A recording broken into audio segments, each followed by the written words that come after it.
হযরত আদম আলাইহিস সালাম কোনো আর্গুমেন্ট পেশ না করে তিনি বিনয়ের সাথে কেঁদে কেঁদে বললেন, রব্বানা যালামনা আনফুসানা ওয়া ইন লাম তাগফির লানা ওয়া তারহামনা লানাকুনান্না মিনাল খাসিরিন। সবাই পড়েন, রব্বানা যালামনা আনফুসানা ওয়া ইন লাম তাগফির লানা ওয়া তারহামনা লানাকুনান্না মিনাল খাসিরিন।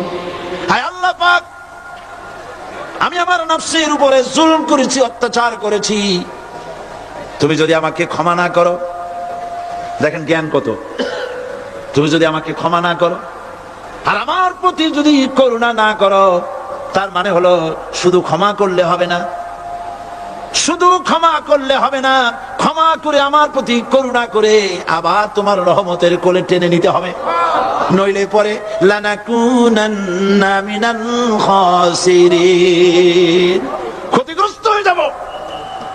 মাফও করবা, করুণাও করবা। সুবহানাল্লাহি ওয়া বিহামদিহি। আল্লাহ পাক দুজনকেই পাঠায় দিলেন।